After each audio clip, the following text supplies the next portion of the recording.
Welcome, all of you. Now we'll learn how to solve the example of punctuation mark. Here we learn how to use the punctuation marks in the sentence. हा अत्यंत महत्त्वाचा घटक आहे की ज्याद्वारे आपण प्रत्येक वाक्य कसे सोडवले जाते ते आपण अभ्यासणार आहोत. त्यासाठी काही बेसिक रूल्स आहेत, बेसिक रूल्स आहेत की जे आपण अभ्यासणार आहोत. स्टेप बाय स्टेप आपण पाहूया. First, read the sentence carefully. दिलेले वाक्य काळजीपूर्वक अभ्यासा. Begin the sentence with capital letter. वाक्याची सुरुवात कॅपिटल लेटरने करा. Find out the speaker and listener if it is in the sentence.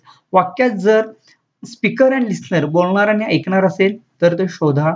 Identify the types of sentence. वाक्याचा प्रकार ओळखा. ह्या चार बेसिक गोष्ट समजल्यानंतर आपण पंक्च्युएशन मार्क्स कशा प्रकारे वापरले जाते हे आपण एका उदाहरणाने अभ्यासू. Let's start with example. Punctuate the following sentences किंवा use the punctuations in the following sentence.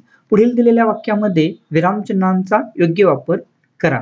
आता आपण स्टेप बाय स्टेप विरामचिन्हांचा वापर वाक्यामध्ये कशा प्रकारे केला जातो हे आपण अभ्यासू. Now we see first example. Ravi said to Swati, "How are you?" आता परीक्षेमध्ये समजा या प्रकारचे वाक्य दिलेले असेल तर सुरुवातीला हे वाक्य व्यवस्थित वाचा. रवी सेड टू स्वाती. रवी स्वातीला म्हणाला how are you. How are you म्हणजे ह्या ठिकाणी आपल्याला समजलेलं आहे की रवी हा या वाक्यातील स्पीकर आहे आणि स्वाती ही लिस्नर आहे. तर हे कसे समजणार? जर वाक्यामध्ये said, said to, ask, says, tells या प्रकारचे शब्द आले असतील, अटर, स्पीक, यावरून समजलं जातं की ह्या ठिकाणी स्पीकर आहे आणि सेट टू आला असेल तर ते त्या ठिकाणी लिस्नरही असणार. तर रवी हा स्पीकर आहे तर स्वाती ही लिस्नर आहे. तर रवी स्वातीला म्हणाला, काय म्हणालाय? How are you. तर हाऊ आर यू हे काय आहे तर WH टाइप क्वेश्चन आहे. तर सुरुवातीला दिलेल्या वाक्यामध्ये स्पीकर कोण आहेत, लिस्नर कोण आहेत ते ओळखावे.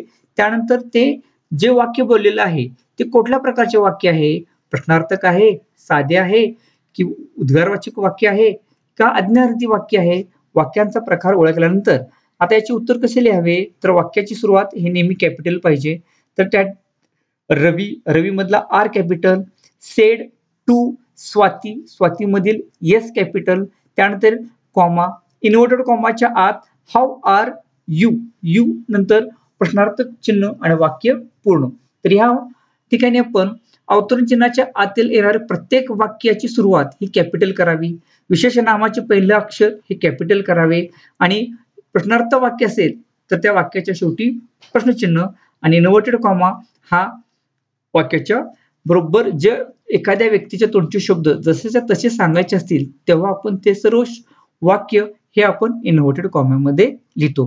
तर याप्रमाणे आपण दिलेले वाक्य आपण सोडू शकतो. चला आपण अजून एक उदाहरण अभ्यासू. Bandu said to Nandu, I don't know. या ठिकाणी बंडू आणि नंदू या ठिकाणी दोघांमध्ये संवाद आहे. बंडू नंदूला म्हणाला आय डोंट नो. तर याचे उत्तर Bandu said to Nandu, I don't know. या ठिकाणी बंडू हे वाक्याच्या सुरुवातीचा शब्द आहे म्हणून बी कॅपिटल आणि ते विशेष नाम सुद्धा आहे. नंदू हे विशेष नाम आहे म्हणून एन कॅपिटल. नंदू नंतर कॉमा आणि बंडू जो काही बोललेला आहे त्याचे वाक्य हे आय डोंट नो हे इन्व्हर्टेड कॉमाच्या आत आणि वाक्य हे साधे आहे, विधानार्थी वाक्य आहे.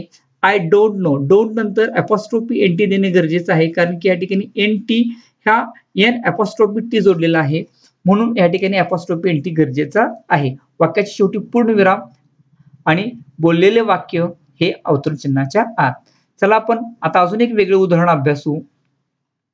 You can't write Hindi, Marathi, Urdu and Kannada language. तर ह्या वाक्यामध्ये आपण जर लक्ष देऊन व्यवस्थित जर वाचन केले तर आपल्या लक्षात येईल की ह्या वाक्यामध्ये स्पीकर आणि लिस्नर असं कोणीही नाही. हे साधे वाक्य आहे. You can't read Hindi, Marathi, Urdu and Kannada language. तर अशा साध्या वाक्यामध्ये इन्व्हर्टेड कॉमा येणार नाही. तर याची उत्तर लिहित असताना आपण लक्ष दिले पाहिजे की हिंदी, मराठी, उर्दू, कन्नड हा एक भाषांचा ग्रुप आहे. तर प्रत्येक भाषा ही वेगळी आहे हे दाखवण्यासाठी आपण या ठिकाणी कॉमा देणं गरजेचं आहे. तर वाक्याची सुरुवात नेहमीप्रमाणे वाय हा कॅपिटल, कांट हे apostrophe NT येणार. राईट हिंदीचं H capital comma, Marathi M capital comma, त्यानंतर उर्दूचं U कॅपिटल, त्यानंतर अँड हा शब्द, कन्नडचं K कॅपिटल, लँग्वेज हा शब्द आणि वाक्याच्या शेवटी पूर्णविराम. तर याप्रमाणे आपण प्रत्येक वाक्य सोडवलं पाहिजे. वाक्य किती छोटा असो या वाक्य कितीही मोठं असो, ह्यामधल्या बेसिकच्या 4 गोष्टी सुरुवातीला सांगितलेल्या आहेत.